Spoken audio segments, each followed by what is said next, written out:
चाहे कुछ भी आप कर लो, इससे ज्यादा इम्पोर्टेंट कुछ भी नहीं होगा, ठीक है। सो मैं उतना बता दूंगा। वेल क्या यहाँ पर सारे वही लोग हैं जो रिव्यू भी करते हैं answer, peer reviews and yes sir, peer review group के सारे मेंबर्स हैं यहाँ पर। सारे इसमें हैं। अच्छा कोई ये बता दो और क्या क्या आंसर राइटिंग का मैं बता देता हूँ, और कोई डाउट है किसी को वो पूछ सकता है अभी। सर जैसे आंसर राइटिंग स्टार्ट किए हैं तो क्या होता है सर, कभी कभी ना वर्ड लिमिट को लेके सर कभी कभी वर्ड लिमिट ज्यादा हो जाती है। जैसे सर क्वेश्चन पूछा गया 150 में तो सर वो आंसर खत्म होता है 200 में, सर 250 में कभी कभी वही पहुंच जाता है। सर उसको कैसे मैनेज करेंगे?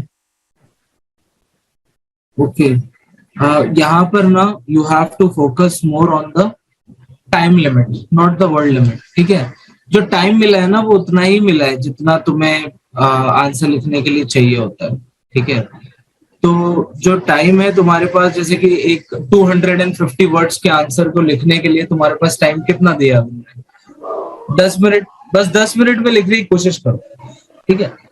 टाइमर लगाओ 10 मिनट का, बस कितने भी वर्ड्स लिख लो उसमें कोई दिक्कत नहीं, ठीक है। तुम देखना कि तुम 250 वर्ड से ज्यादा लिख नहीं पाओगे 10 मिनट्स में, ठीक है। Good evening sir. Focus on the time limit, ठीक है। Thank you good sir. Evening sir. Yes Vanshika. Sir ये पूछना था कि जैसे हमने फर्स्ट सेकेंड रीडिंग्स तो कर ली सब्जेक्ट्स की, मान लीजिए हमें सब समझ भी आ गया, लेकिन सर ऐसे कहते हैं ना कि जैसे हमें बार बार रिवीजन करना है कि वो चीजें हमारे दिमाग में रहें, तो सर सिलेबस इतना बड़ा होता है और टाइम इतना लिमिटेड, तो ऐसे कैसे होता है बार बार रिवीजन? मतलब देखो रात में सोने से पहले 45 मिनट्स रिवीजन कर लो, ठीक, कुछ भी कर लो, कोई भी सब्जेक्ट उठा लो, लास्ट रात के 45 मिनट्स कुछ पढ़ लो, ठीक है। इससे तुम्हारा बहुत अच्छे से काम हो जाएगा। You don't have to worry about anything. See सबसे पहली बात तो ये होता है ना कि रिवीजन एक होता है रिवीजन पढ़ के, ठीक है। हाँ जी। दूसरा होता है रिवीजन टेस्ट देख के। तो अगर तुमने एक दो बार पढ़ लिया तो you give a lot of test. As soon as you will start giving a lot of tests, a revision will happen automatically. Okay?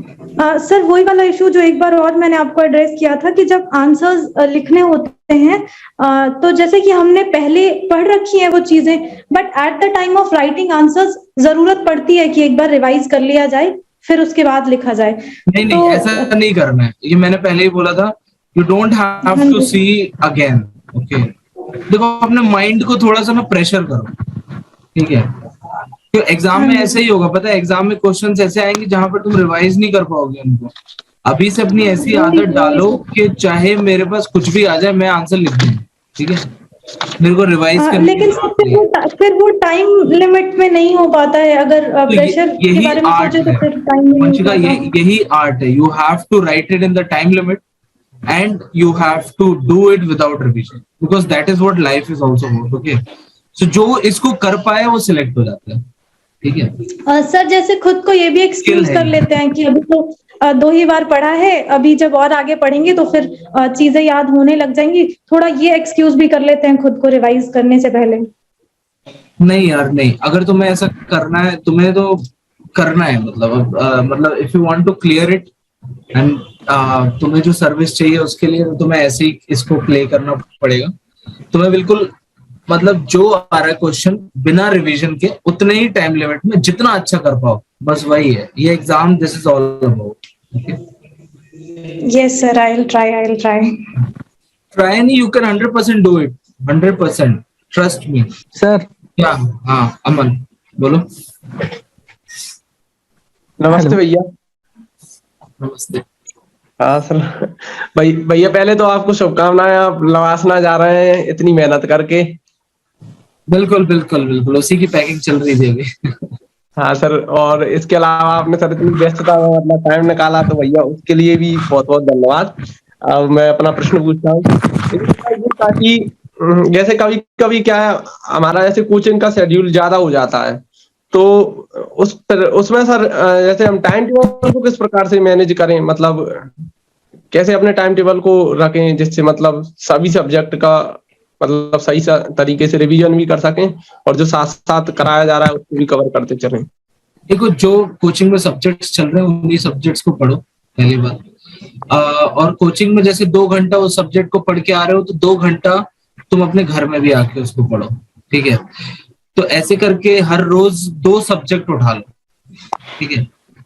तो कोई 2 सब्जेक्ट, एक ऑप्शनल उठा लो और दूसरा GS 1 या 2 में से कोई हिस्ट्री या ज्योग्राफी उठा लो, ठीक है। हर दिन तुम्हारे 2 सब्जेक्ट चलने चाहिए, ठीक है। और टाइम मैनेजमेंट का वही मैं आप बोल रहा हूँ, हर संडे अपना पूरा वीकली प्लान तैयार कर लो, ठीक है। और वो जो वीकली प्लान है उससे ही काम करना है और सिर्फ उसी पे निर्भर करना है, ठीक है।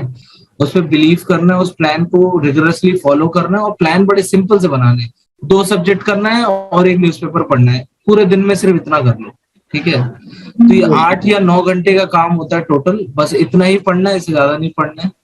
इस तरीके से अपना स्केड्यूल बना लो, तुम्हारा टाइम मैनेज हो जाएगा, ठीक है। जी भैया। हेलो यस सर, मेरा नाम गौरव है।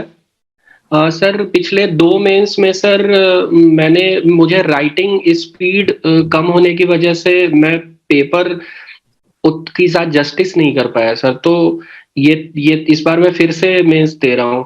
तो सर राइटिंग स्पीड को इम्प्रूव करने के लिए और एलिजिबिलिटी भी बनी रहे, आप मतलब क्या करना चाहिए? देखो इसका सिर्फ एक ही आंसर है, वो प्रैक्टिस। रोज 30 मिनट कम से कम आंसर राइटिंग करो, तुम्हारा सॉल्व हो जाएगा सारा, ठीक है। देखो जितनी तुम मेहनत करोगे ना, जितना तुम लिखोगे, देखो ये एग्जाम का नेचर ही बड़ा लेबोरियस है, ठीक है। इंटेलिजेंस वाला एग्जाम नहीं है ये, लेबोरियस एग्जाम, ओके। सो जितनी प्रैक्टिस करके जाओगे उतना ही अच्छा होगा। इसीलिए रोज 30 मिनट्स आंसर राइटिंग प्रैक्टिस करो बढ़िया जम के, ठीक है। तो तुम्हें ऑटोमेटिकली समझ में आ जाएगा क्या लिखना है क्या नहीं लिखना है, और ये भी तुम्हें समझ में आ जाएगा कि मैं क्यों स्लो हो रहा हूँ। अपने आप फास्ट हो जाओगे, पेपर कंप्लीट होने लगेगा, ठीक है। क्वेश्चन समझ में आने लगेंगे। जस्ट डू द प्रैक्टिस, ठीक है। सुबह उठते कोई किताब छूनी ही नहीं है जब तक प्रैक्टिस नहीं किया हो, ठीक है। ऐसा एक रूल बना लो, ठीक है। Hello sir. Yes. हाँ sir answer writing practice start करने से पहले सिलेबस कंप्लीट करना ऐसा जरूरी है क्या? कोई अभी न्यू क्वेश्चंस आते हैं ना, तो उसके बारे में मालूम नहीं रहता है, तो क्या करना पड़ता है? वो चीज के बारे में समझना पड़ता है गूगल पे। यूपीएससी में भी ऐसे क्वेश्चंस आएंगे जिनके बारे में तुम्हें नहीं पता होगा, जो तुमने पहले बार, पर उसके आंसर्स तो लिखने पड़ेंगे ना। Yes sir. ना, तो इसीलिए तुम चाहे रिवाइज करो या नहीं करो, पढ़ो या नहीं पढ़ो, अपनी इंटेलिजेंस यूज करके कितना आंसर लिख सकते हो 10 मिनट के अंदर, वो स्किल डेवलप करनी है, ठीक है। आज मैं तुम्हें कोई भी रैंडम सा भी क्वेश्चन लाके दे दूं ना, तो 10 मिनट के अंदर एक बढ़िया सा आंसर प्रिपेयर हो जाए, उसमें 2 फ्लो चार्ट हो जाए, इंट्रो कंक्लूजन बढ़िया लिखाओ और 4-5 पॉइंट घुसेड़े हो, बहुत ही स्ट्रॉन्ग पॉइंट्स, दैट्स इट। इससे ज्यादा तुम्हें किसी भी चीज की जरूरत नहीं, ठीक है। तो overall you just have to do this, ठीक है। इसीलिए तुम बस इसी चीज पे फोकस करो, ठीक है। और सर वर्किंग प्रोफेशनल्स को कुछ करते बोल सकते हो क्या आप? मीन्स एक्चुअली मेरा टाइम अभी ऑफिस भी स्टार्ट हुआ है, तो ज्यादा करके ऑफिस में ही जाता है। तो ऑफिस अगर जैसे तुम्हारा ऑफिस है तो टाइम मैनेजमेंट करके उसे सुबह काम करो, 4 बजे उठ के 7 बजे तक वो करो, ऐसा कुछ करना पड़ेगा। ओके मिस्टर, मॉर्निंग और नाइट? मॉर्निंग या मुझे तो ऐसा बढ़िया लगता है, मॉर्निंग करो 4 AM, तुम्हारे सारे काम खत्म हो जाएंगे, ऑफिस भी ज्वाइन हो जाएगा and everything will be fine, okay. Thank you so much और congrats sir, are you going to Lavasa? Thank you so much. बताओ और कोई, मैं स्टार्ट करूं फिर? Hello sir. हाँ सर मेरा क्वेश्चन ये था कि जैसे हम आंसर राइटिंग करते हैं तो उसमें जो फैक्ट्स होते हैं तो सर वो मिस हो जाते हैं, कई बार फैक्ट्स उतना याद नहीं आ पाते हैं, वो लिख नहीं पाते हैं फैक्ट्स, तो उसके लिए सर फैक्ट्स याद रहे तो उसके लिए आप कुछ बता सकते हैं? फैक्ट्स को याद करने का सबसे अच्छा तरीका ये है कि जैसे तुमने अपने नोट्स बनाए GS1, GS2, GS3 के, वैसे ही फैक्ट्स का एक नोट तैयार कर लो अलग से फैक्ट्स का।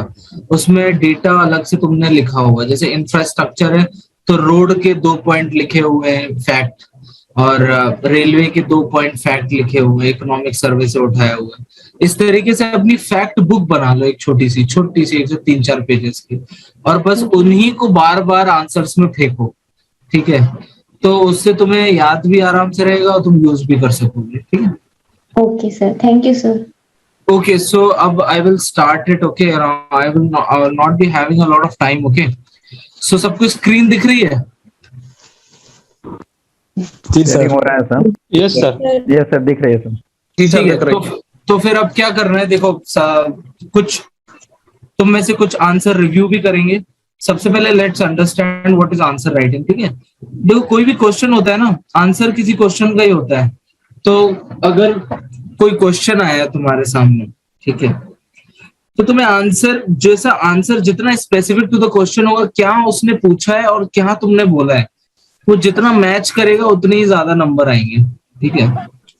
तो first thing is to understand the question. Okay, so you got to understand the question carefully. उसके लिए जितने कीवर्ड्स हैं और जो एक एक वर्ड लिखा है क्वेश्चन में, तुम्हें वो समझना बहुत जरूरी है, ठीक है? तो उसका एक एग्जाम्पल मैं तुम्हें बता देता हूँ, ठीक है?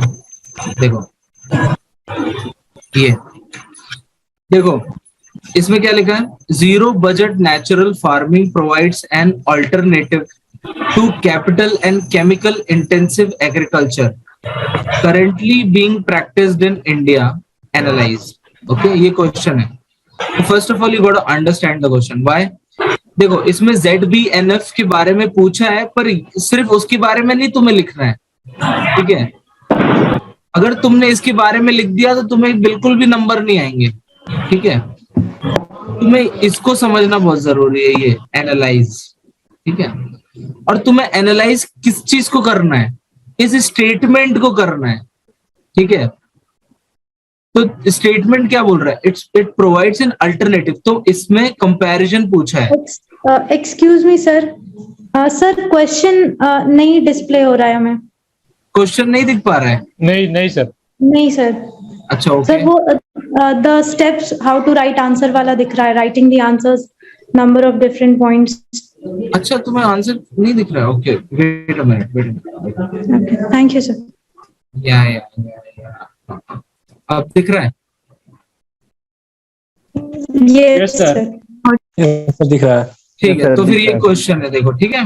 क्वेश्चन है। अब इसमें ये तुम समझो कि इसमें ZB, देखो अच्छे से पढ़ो। Zero budget natural farming provides an alternative to capital and chemical intensive agriculture currently being practiced in India.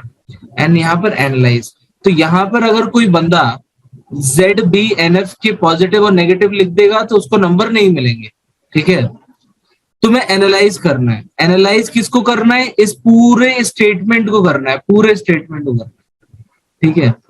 तो इसमें जो प्रोवाइड एन अल्टरनेटिव टू, इसका सिंपल सा मतलब क्या है कि हमें ZBNF versus chemical fertiliser led agriculture को कंपेयर करना है, ठीक है? तो क्या वो एक अल्टरनेटिव प्रोवाइड कर रही है? हाँ, वो कर रही है। तो क्यों कर रही है? तो उसके 4 पॉइंट। पर क्या ZBNF नहीं कर पा रही है? क्योंकि देखो, कैपिटल और केमिकल इंटेंसिव एग्रीकल्चर प्रैक्टिस किया जा रहा है, उसके भी कुछ बेनिफिट्स है ना।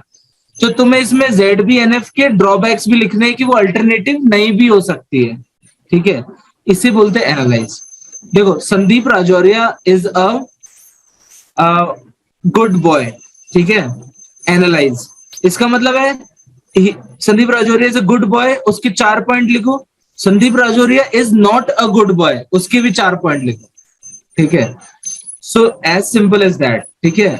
That's why you got to have both positive and negative dimensions in almost all questions UPSC gives you. जहां analyze, discuss ये सब आता है, तुम्हें both positive and negative रखना जरूरी है, ठीक है? ठीक है ना?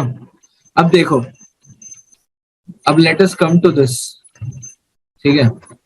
ये सबसे पहले आता है इंट्रोडक्शन, ठीक है? देखो, अब इसमें इंट्रोडक्शन में तो मैं बताता हूँ, बहुत ही सिंपल सा है, ठीक है? इंट्रोडक्शन में you have to understand only one thing. Okay.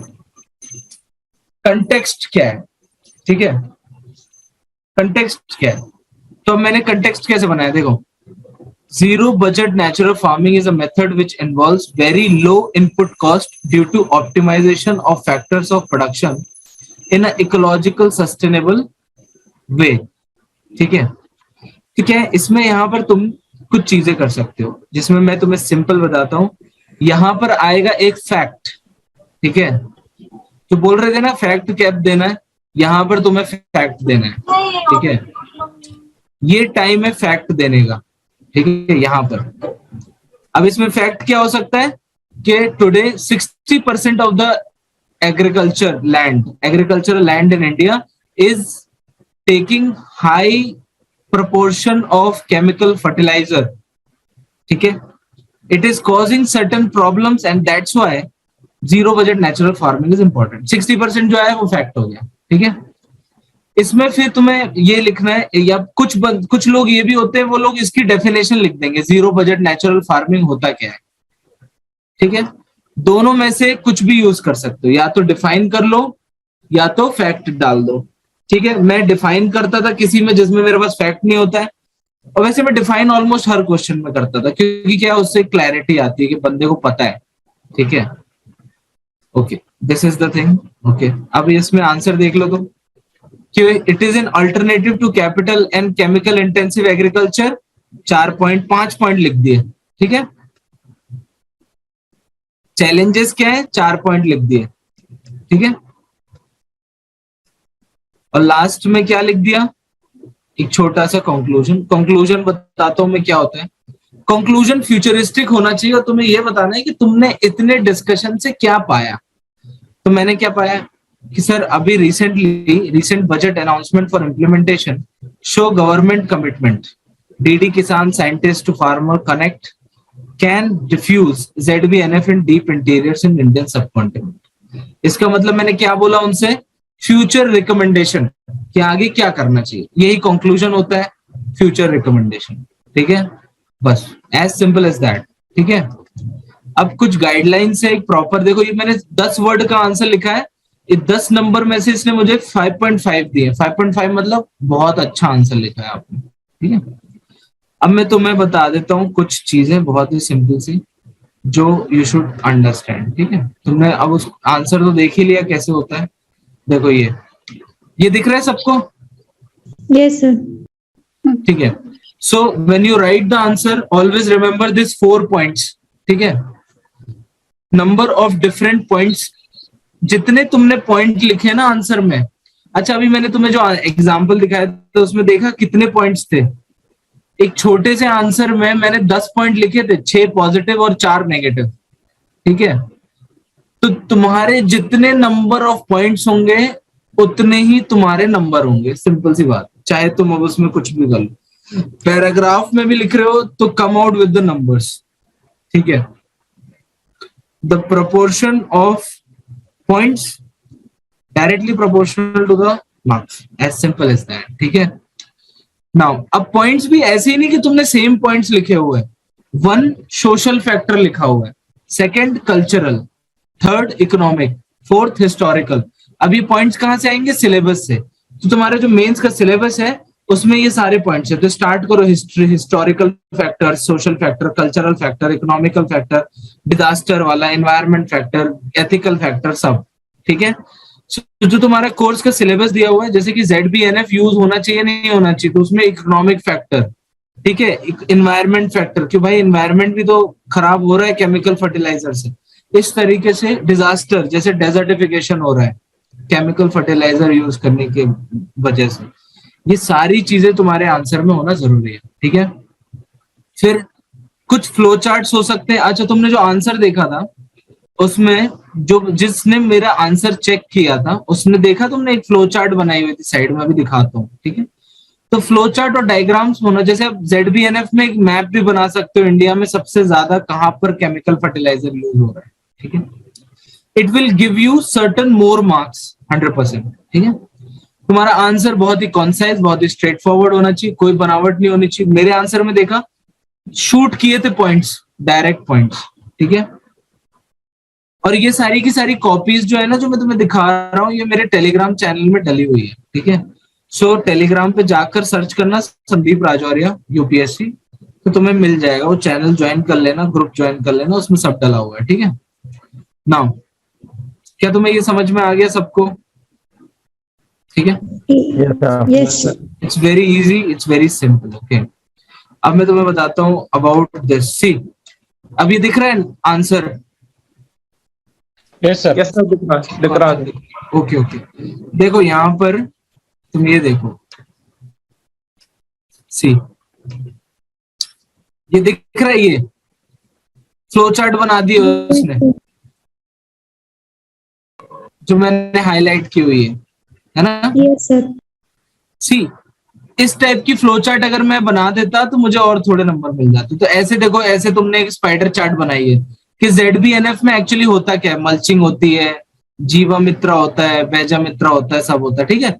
इससे क्या होता है, तुम्हारा आंसर बहुत ही इजीली, तुम्हें लिखने की जरूरत नहीं है, तुमने फ्लो चार्ट में बता दिया एग्जामिनर के कि मुझे आता है, तो इट्स अ गुड थिंग, ठीक है। अगर तुम इतना कर लोगे, you will get some brownie points, ठीक है। नाउ अब मैं तुम्हें ये हो गया। अब देखो, this was about answer writing. अब स्पेसिफिकली कुछ कुछ पॉइंट्स हैं हर पेपर के लिए, ठीक है। देखो, जब हम GS1 का आंसर लिख रहे हैं तो उसमें हिस्ट्री का जब आंसर लिखते हैं तो टाइमलाइन होना बहुत जरूरी है, ठीक है। जैसे अगर बैटल ऑफ पलासी के बारे में आया तो तुम्हें बैटल ऑफ पलासी के पीछे क्या हो रहा था, बैटल ऑफ पलासी में क्या हुआ और बैटल ऑफ पलासी के बाद क्या हुआ, टाइमलाइन पे फोकस करना है, ठीक है। अगर क्वेश्चन आता है नॉन कॉर्पोरेशन मूवमेंट का, तो उसके पहले क्या हो रहा था, नॉन कॉर्पोरेशन में क्या हुआ, उसके बाद क्या हुआ, तो कंक्लूजन में आएगा उसके बाद क्या हुआ, ठीक है। हिस्ट्री में टाइमलाइन इज वेरी इंपॉर्टेंट। जब आप ज्योग्राफी का आंसर लिखोगे तब उसमें मैप बहुत जरूरी होता है। अगर तुम्हें बताया गया है कि भाई टेक्टोनिक प्लेट्स के बारे में क्वेश्चन है, तो तुम्हें इंडिया और यूरेशियन कॉन्टिनेंट एक बनाना पड़ेगा जिसमें तुम्हें हिमालयन फॉर्मेशन दिखा रहे हो, मैप्स। सो हर ज्योग्राफी के क्वेश्चन में कम से कम एक मैप होना जरूरी है, ठीक है। सोसाइटी के जितने भी क्वेश्चन है, क्योंकि वो एक इंडिविजुअल पर्सपेक्टिव से आता है, सोसाइटी डिफरेंट होती है, उनमें एग्जाम्पल्स की जरूरत होती है, ठीक है। तो इसमें जैसे कि एग्जाम्पल वुमेन डिस्क्रिमिनेशन पे आ रहा है, तो तुम उस एग्जाम्पल में द क्राइम्स को शो कर सकते हो, जैसे निर्भया केसेस या फिर बहुत सारे अलग अलग केसेस, ठीक है। Examples becomes very important in society, ठीक है। अगर तुम्हें एक क्वेश्चन आता है सोसाइटी में how to develop the condition of women, तो तुम्हें उसमें डायमेंशंस बहुत ज्यादा देने जरूरी है। सोसाइटी डायमेंशंस पे चलती है, जैसे सर कल्चरल फैक्टर भी ठीक होने चाहिए, सोशल फैक्टर में एजुकेशन ठीक होना चाहिए, वुमेन की हेल्थ ठीक होना चाहिए, जो इकोनॉमिक फैक्टर है उन्हें एम्प्लॉयमेंट मिलना चाहिए, ठीक है। जितने पॉइंट ये होंगे सोसाइटी में, उतना ही अच्छे से आप डेवलप कर सकोगे ना एक वुमेन को, ठीक है। देखो, answer writing is a skill. तुम्हें परसुएड करना है एक एक्सटर्नल बंदे को कि मेरे को नंबर दो, परसुएशन पे खेल रहे हैं, ठीक है। तो परसुएड कब कर सकते हो, जब तुमने उन्हें चारों दिशाएं दिखाई हुई हैं कि मैं ऐसे भी सोच सकता हूँ, ठीक है। GS2 बहुत सिंपल होता है, उसमें तुम्हें चार चीजें डालनी बहुत जरूरी है। एक, फैक्ट्स और डेटा, दूसरा कॉन्स्टिट्यूशन में क्या लिखा है, ठीक है। कभी भी जैसे तुम्हारे माइनॉरिटीज के ऊपर क्वेश्चन आ रहा है तो तुम्हें बताना है कि आर्टिकल 29 या आर्टिकल 30 सेज दिस, उसका एनालिसिस बहुत जरूरी है, ठीक है। DPSP, फंडामेंटल राइट्स, इनको अपने आंसर में इंक्लूड करना स्टार्ट करो GS2 के हर आंसर में। और उनके कुछ कुछ बड़े बड़े प्रोविजन होते हैं, आर्टिकल 155, आर्टिकल 366, सब रट लो, ठीक है, इंपॉर्टेंट है।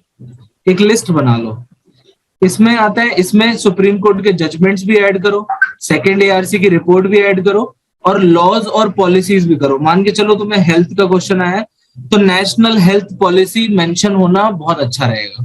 नेशनल एजुकेशन पॉलिसी, एजुकेशन के किसी क्वेश्चन में जरूर लिखो, चाहे इंट्रो में चाहे कंक्लूजन में, ठीक है। GS3 बहुत ही फैक्चुअल चलता है, ठीक है। तो फैक्ट्स और maps are the most important thing about GS3, ठीक है। इकोनॉमिक्स हो गया, डिजास्टर हो गया, फैक्ट्स जितना आप फैक्ट्स दोगे उतना अच्छा रहेगा। और फैक्ट से क्या होता है, देखो परसुएशन जो होता है फैक्ट से होता है। जैसे डिजास्टर की कितनी बड़ी प्रॉब्लम है। तो मैंने बोला कि सर वर्ल्ड बैंक की रिपोर्ट ने बोला है कि इंडिया हर साल कम से कम $2 बिलियन लूज कर रहा है बिकॉज ऑफ डिजास्टर्स। ठीक है, तो ये क्या परसुएट किया है मैंने एग्जामिनर को ये सोचने में कि I know about the conditions, कितना इंपॉर्टेंट है डिजास्टर मैनेजमेंट। ठीक है, okay. GS4 is very simple. What you have to do is, अगर एटीट्यूड का क्वेश्चन आया तो इंट्रोडक्शन में डिफाइन करो एटीट्यूड क्या हो रहा है, मतलब डेफिनेशन रट लो सारे यूपीएससी के सिलेबस की जो एथिक्स में है, attitude, values, tolerance, commitment and everything. ठीक है, सो उसको रट लो, रट लो मतलब समझ लो अच्छे से, और उसके एग्जाम्पल्स अच्छे से याद मतलब ध्यान में रखो, और जैसे ही कोई क्वेश्चन आए एग्जाम्पल्स को शूट करना है। ठीक है, this will give you good marks. Okay, now ठीक है, now this is about GS 1, 2, 3 and 4। मेरी कॉपीज अवेलेबल है टेलीग्राम पे, देख लेना, मैंने सेम स्ट्रेटेजी यूज की हुई है। एंड नाउ एज बिकॉज आप लोग कुछ रिव्यू भी करने वाले हो जैसे कि मुझे बताया गया, सो उसके बारे में मैं तुम्हें बता देता हूँ। ठीक है, जो रिव्यू कैसे करना है। देखो आंसर रिव्यू ना बहुत सिंपल रखो पहली बार। ठीक है, don't go for those paras and everything, don't have to do it, you just have to give. अगर बहुत अच्छा आंसर आया है सेटिस्फैक्टरी, आधे नंबर देने, आधे नंबर से ज्यादा यूपीएससी भी ऑफर नहीं करता है, तो बिल्कुल आधे नंबर दें, 10 में से 5, बहुत खुश होगा।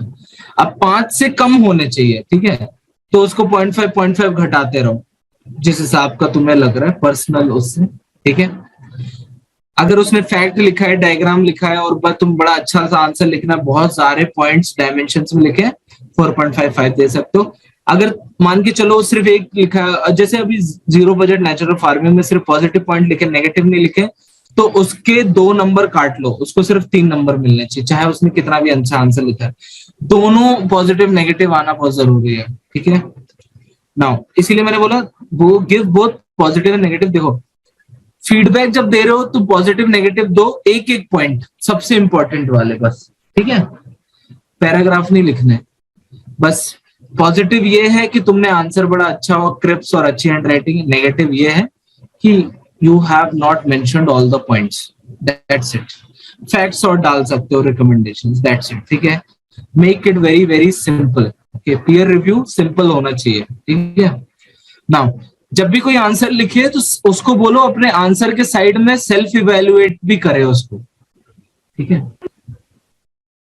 जब तुम उसे बोल रहे हो ना, तुमने क्वेश्चन दिया है उसको आंसर लिखने के लिए, तो उनसे ये जरूर बोलो कि खुद भी सेल्फ इवेल्युएट करके दो answer.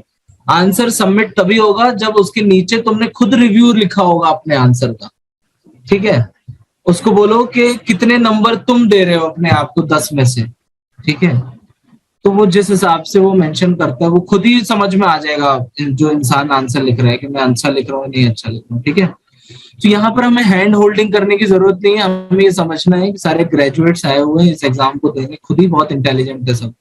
You just have to give the light, ये लाइट इधर चल रहा है बस। ठीक है, तो ज्यादा हस्तक्षेप नहीं करना है क्योंकि हमें ज्यादा अच्छे से पता नहीं आंसर कैसे लिखते हैं, तो इसीलिए ज्यादा इंट्रूड नहीं करना है, थोड़ी थोड़ी गाइडलाइंस देते रहना है, और इंकरेज उन्हें सिर्फ इतना करना है कि वो रोज आंसर लिखें। ठीक है, दैट्स इट, नथिंग एल्स। ठीक है, इतना ही मुझे बताना है। Deepti will share this word document with you, just do this much, nothing else. Okay, मेरी तरफ से इतना ही था। अब तुम्हें कोई डाउट हो, हेलो, कोई पूछना चाहते तो पूछ सकता है प्लीज। Good evening sir. या गुड इवनिंग सर। मेरा ये क्वेश्चन था कि जैसे कि हम एग्जामिनेशन हॉल में जाते हैं, है ना, कोई क्वेश्चन को अंडरस्टैंड करते हैं, पढ़ते हैं और समझते हैं, तो उसके पीछे जो है एक रफ डायग्राम बनाने का क्या प्रोसीजर है कि हम जो है उसको जो है अच्छे से कंसाइज कर पाए, मल्टीपल डायमेंशन में सोचने के लिए जो है क्या हमको टाइम देना चाहिए या फिर डायरेक्ट आंसर राइटिंग में लग जाना चाहिए? नहीं, टाइम दो, जरूर टाइम दो, पर 1 मिनट से ज्यादा नहीं देना है। तुम्हें अपने दिमाग को इतना ज्यादा कॉम्पिटेंट बनाना है कि वो 1 मिनट के अंदर फटाफट बता सके मुझे क्या करना है। ठीक है, you have to develop this skill. As soon as you develop this skill बहुत आराम से हो जाएगा। स्किल डेवलप करो, स्किल तो इसको प्रैक्टिस से हो सकता है। ठीक है, जितनी प्रैक्टिस कर सको उतना इजीली। देखो कभी एक आंसर में 2 मिनट देना पड़ेगा, फिर ज्यादा प्रैक्टिस करोगे 1 मिनट हो जाएगा, और ज्यादा प्रैक्टिस करोगे 30 मिनट 30 सेकेंड और भी ज्यादा किया तो ऐसा हो जाएगा, देखते ही समझ में आ जाएगा क्या करना है। ठीक है, तो ये प्रैक्टिस से आता है। Okay sir, thank you sir. Hello hello जी, good evening sir. Good evening sir, हमारा सर ये प्रश्न था कि सर हम जैसे आंसर लिखते कभी कभी कुछ ऐसे वाक्य आ जाते हैं जैसे तुलनात्मक अध्ययन कीजिए या तर्क में। सर एक प्रश्न हमारे साथ ये था कि भारत का लोकतंत्र अब अनगढ़ फर्स्ट पास्ट द पोस्ट प्रणाली को छोड़कर सानुपातिक प्रतिनिधित्वात्मक प्रणाली को अपनाने के लिए तैयार हो चुका है। इसमें सर ये कहा गया है कि पक्ष में और विपक्ष में दोनों में दीजिए। सर समझ नहीं पाते कि कहाँ से पक्ष में दे और कहाँ से विपक्ष में दे। सर थोड़ा सा कंफ्यूजन होता है। तो पहले कौन सा रखे सर? पहले देखो, पहले वो रखो जो तुम बिलीव करते हो। तुम्हें ऐसा लगता है ना कि वो पॉजिटिव है, तो पॉजिटिव पहले रखो। हमेशा पॉजिटिव पहले रखना है, ठीक है, नेगेटिव बाद में रखना है। तो सर निष्कर्ष में क्या निकाले? निष्कर्ष में तुम्हें अपना व्यू पॉइंट देना है कि पॉजिटिव सर एज बिकॉज। देखो निष्कर्ष में क्या देना, तुम्हें रिकमेंडेशन देनी है कि ऐसी रिकमेंडेशन देनी है जिससे पॉजिटिव को हम आगे बढ़ा सकें और नेगेटिव जितने हैं उनको हम पीछे ला सके। जैसे देखो अभी आंसर था उसमें ZBNF के बारे में था, तो ZBNF क्या है, उसकी चैलेंज क्या है कि लोगों को स्किल पता नहीं है उसकी।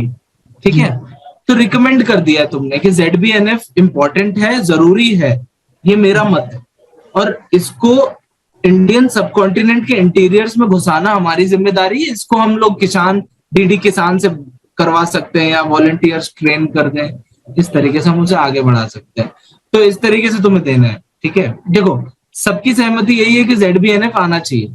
ठीक है, तो बस उसकी रिकमेंडेशन सबमिट कर दो और चैलेंजेस कैसे हैंडल करेंगे ये बता दो, बस इतना ही करना। सर एक प्रश्न और है, बस ये पूछना चाहते हैं सर कि जैसे फैक्ट डालना इम्पोर्टेंट रहेगा या नहीं? जैसे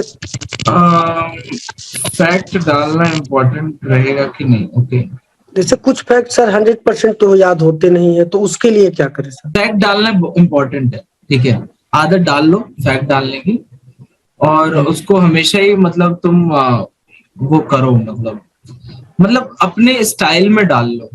ठीक है जी, कि वो तुम्हारा स्टाइल है, उसके बिना तुम्हारा काम नहीं चलेगा।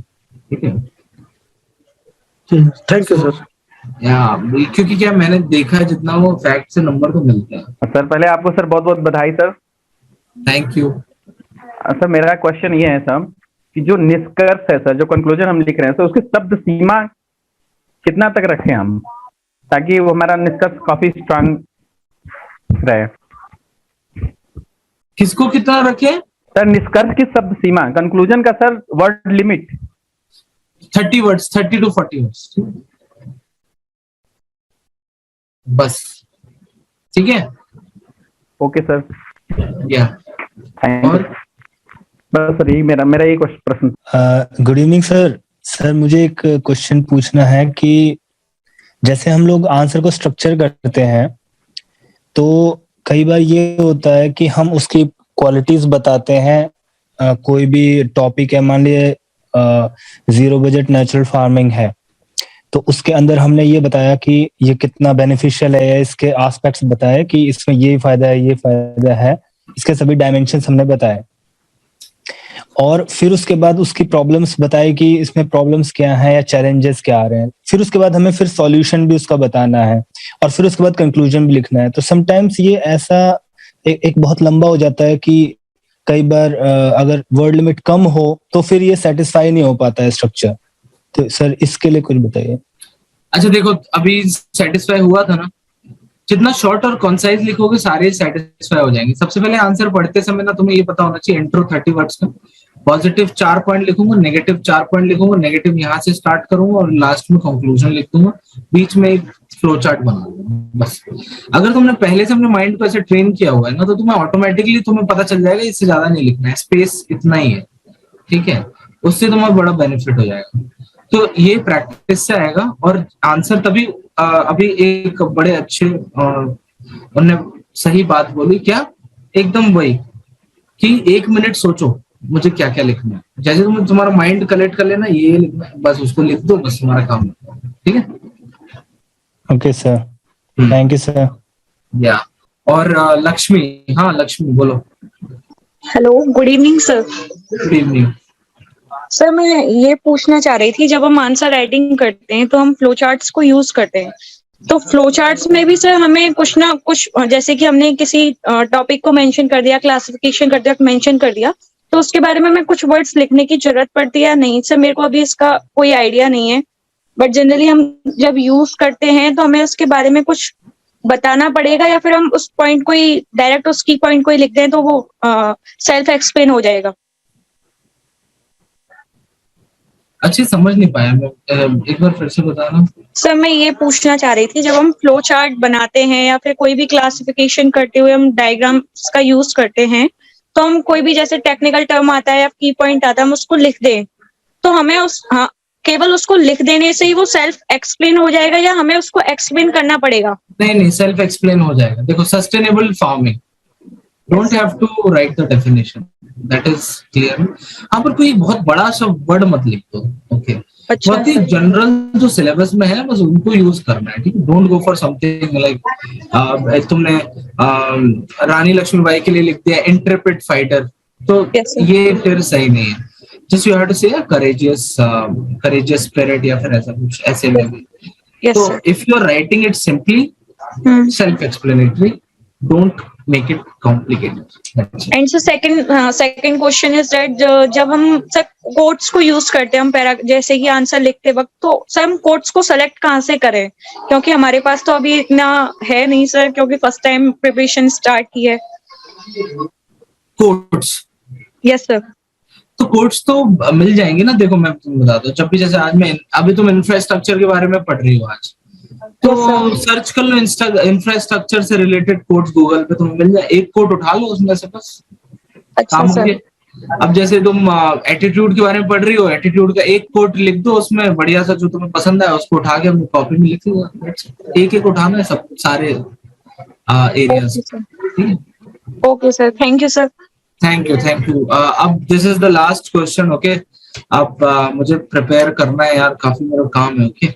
सो बताओ, लास्ट कौन पूछेगा? अमन तिवारी। नहीं भैया, मेरा प्रश्न है, अगर मतलब कोई और पूछना चाहे तो कोई दिक्कत नहीं है, मैं मतलब बाद में कभी पूछ लूंगा, और यदि कोई नहीं पूछ रहा हो तो मैं पूछ लेता हूँ। हाँ भैया, मेरा ये था कि मतलब जो मेंस की टेस्ट सीरीज रहती है, तो उसे हम सर मतलब प्री निकालने के बाद ही ज्वाइन करें या पहले भी ज्वाइन कर सकते हैं सिलेबस कंप्लीट होने के बाद? पहले भी कर सकते हो, बाद में भी कर सकते हो, दोनों है। पहले करने से थोड़ा फायदा तो रहेगा क्योंकि ज्यादा प्रैक्टिस कर लोगे, ठीक है। और बाद में भी कर सकते हो, it depends on you. But इतना ध्यान में रखना कि जो प्रीलिम्स के बाद का जो मोमेंटम होता है वो सबसे ज्यादा इंपॉर्टेंट होता है, ठीक है। हाँ। सो उसमें जो 6 मारेगा वही जीतेगा, ठीक है। तो ये ध्यान में रखना, सो तुम्हें ज्यादा प्रॉब्लम नहीं होगी, ठीक है। जी भैया, ठीक है भैया, धन्यवाद, है ना। बिल्कुल बढ़िया, अच्छे से करो, ओके। सो अमीशा जल्दी बताओ। सर मेरा ये क्वेश्चन था, आंसर राइटिंग करते हैं उसको मतलब चेक कैसे करें कि मैंने सही किया या नहीं किया? जैसे मतलब मैंने अपने हिसाब से सही देखा है, बट उसको मतलब और बच्चे के साथ कैसे ग्रुप में चेक करें कि आंसर कैसे सही देखा कि नहीं देखा, इसके बारे में था होगा। लाइक आई एम सॉरी, मुझे समझ नहीं आया। किसी को समझ में आया तो मेरे को बताना थोड़ा सा, क्या पूछ रही है हमेशा? सर दोबारा बता दे रही हूँ मैं, मतलब आंसर जब मैं आंसर लिखती हूँ ना कोई भी चीज का, मतलब जीएस पढ़ चुके हैं, ज्योग्राफी पढ़ रहे हैं, उसके बारे में जो आंसर लिखती हूँ, तो मतलब उसको चेक कैसे करें कि मैंने सही लिखा है कि नहीं लिखा है? बिकॉज मैं खुद तो अच्छे से लिखती हूँ, पर मुझे जब तो चेक करेगा दूसरा मुझसे जो टीचर लोग होंगे तो मुझे पता चलेगा ना मैंने सही लिखा है। ये थोड़ा डाउट है। एक्चुअली क्या है ना, मैंने ईयरकॉर्ड्स नहीं है, जिसने ईयरकॉर्ड्स पहने वो मेरे को बताएगा थोड़ा चिल्ला के अच्छे से। सर क्वेश्चन, हाँ वंशिका बताओ। सर वो पूछ रहे हैं कि जैसे जब उन्होंने आंसर लिख लिया तो उसके बाद फिर वो इवैल्यूएट नहीं कर पा रहे हैं आंसर्स को, तो वो ऐसा कैसे करेंगे? अच्छा ओके, सो इवेल्युएट नहीं कर पा रहे तुम अभी के टाइम पे इवेल्युएट करना कि तुम्हें बस इतना पता होना चाहिए क्या मैंने टाइम लिमिट में कंप्लीट किया या मैंने इंट्रो कंक्लूजन और सब लिख दिया है कि नहीं लिख दिया। बिगिनर्स को सिर्फ इतना ही देखना है। टॉपर्स की आंसर शीट विजन आईएएस में डली हुई है, उसको डाउनलोड कर लो। टॉपर्स की आंसर शीट से मैच करो कि उसने क्या लिखा है, मैंने क्या लिखा है, और उस हिसाब से अपने आप को इवेल्युएट करना स्टार्ट करो। ठीक है, इतना कर दो। और एक्चुअली में क्या है ना दीप्ति, ये लाइक मेरा जो टेलीग्राम का मैं तुम्हें बता देता हूँ, उसमें ना मैंने लिखा हुआ है, मतलब मैं एडवाइजेस में सब डाला हुआ है कैसे इवेल्युएट करना है। ठीक है, तो देखो तुम टेलीग्राम की चैट बॉक्स में शेयर कर देती हूँ मैं लिंक। हाँ दीप्ति तुम उसे शेयर कर दो प्लीज, तो you all can take that. ठीक है, ठीक है, उससे तुम्हें पता चल जाएगा। उसमें मैंने एक एडवाइस डाली हुई है कि हाउ टू मतलब ये इवेल्युएट योर ओन आंसर। ठीक है, उसमें मैंने पूरा एक्सप्लेन किया हुआ। ठीक है जी ठीक है। सो ये देखो ये है ना, इसमें जाओ, ये टेलीग्राम पे जो दिया दिल्ली ने शेयर किया है उसमें जाओ और वो एडवाइस उसमें डली हुई है, सारी एडवाइसेस को पढ़ लो, तुम्हारा काम हो जाएगा। ठीक है, तुम्हारे सारे क्वेश्चन क्लियर हो जाएंगे। So that is the thing. Well you can also download the copies here from here, यहाँ पर सारी कॉपीज भी डली हुई है। ठीक है, अच्छे से प्रिपेयर करो, कोई डाउट होगा तो पूछना। ठीक है, फिर और तब तक के लिए बेस्ट ऑफ लक। ठीक है, so Deepti should be end? Thank you so much sir. Sir with Prakash या सर कंक्लूड मुझे ही करना था। Thank you so much sir for giving your precious time. Sir all the best for upcoming journey that is